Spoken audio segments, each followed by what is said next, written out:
another video. I'm so glad you guys are joining me again for this one. We are at that time of the year. Yes, it's time for exams.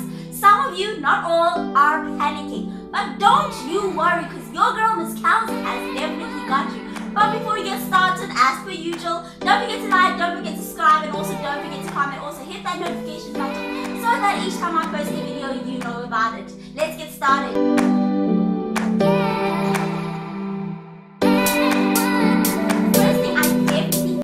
Have to mention is that you guys must read. Yes, put away the exam pads, put away the pens, and just take the textbook or your slides and read.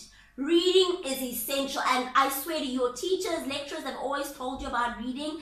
It's important. I know it's very useful for me, especially in the exams when I get an unexpected question, because my mind is able to recall what I've read and think, okay, but I saw this question somewhere. I saw this topic somewhere in the textbook, you know? So if you read, you're able to recall certain things, especially when you get surprise questions in the exam or tests.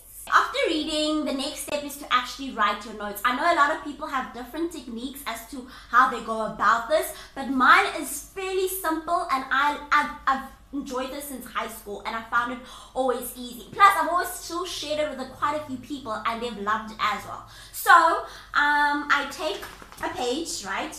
I put it like that. I separate it in half.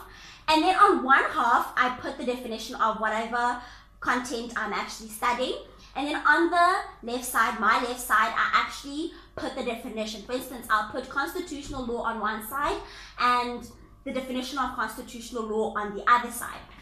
Now, this technique is so helpful because each time when you're studying, you're able to get the answers as well as the questions. When you practice the content, I always advise that you must teach. Yes, I know that sounds ridiculous for some people because they prefer their own quiet space, their own desk, and they don't like teaching.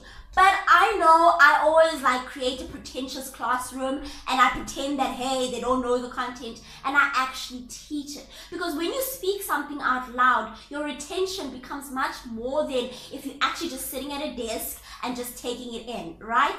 It's really, I swear to you, this method has truly helped me. Plus, I also teach my sisters, my mom, all those people who don't know the content. But each time I teach them, I always advise them to ask me questions so that I'm able to apply my mind even in the exams. Like I said previously, you get surprise questions, but then you don't know how to apply your mind. But because you got people to teach and they actually ask you questions, you have that type of idea of how to actually apply your mind. So it's essential to teach and actually hear your own voice. The next thing I definitely have to advise you on is to use YouTube. I know, the platform that I am on right now. This platform is amazing for studying. It's not only for entertainment, music videos, how to fix your hair. No. It's actually also for scholars. I know personally, for when I want to study, I use YouTube. There's some YouTubers who are absolutely amazing. I'll put their links down below in my description box. They always assist me. I remember when I did a constitutional law assignment sometime this year, and I was confused. I think it was about separation of powers, checks and balances. I was totally confused. But I went to YouTube and I got someone who actually helped me understand it and actually practically gave me the whole assignment, and I wrote it like that, hey? So YouTube is an essential tool. But what I want you guys to be careful of when using YouTube is that American YouTube and South Africa is a bit of a different in terms of books and in terms of study material. They are similar in some aspects, but some aspects are also different, because I remember I wrote something, and I think it was about torts, something like that. Yes, torts, and torts were different to what South Africa refers to, right? So always make sure that what they're doing there is also correlating with South African law or whatever module you're actually researching on. It could be education, it could be sciences, whatever module you're actually researching on, make sure it's actually correlating with South Africans' content or aspects. Because in the exams, you walk in there and you speak about torts, and South African law has nothing to do with torts. You're going to fail. Yeah, you're definitely going to fail. The last thing is not really a study tip, but some form of advice. When you go to the exam, don't discuss with anybody. Some people get there and they haven't really studied and they just want to draw from you.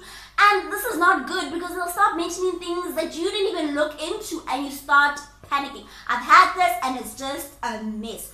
Don't discuss before an exam.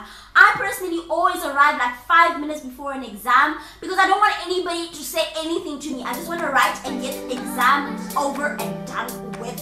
Okay, that is it on the best study tips. I hope they will be useful. If they are, do comment down below because I definitely want to hear about it. But until the next video, don't forget to like, don't forget to subscribe, and of course, don't forget to comment.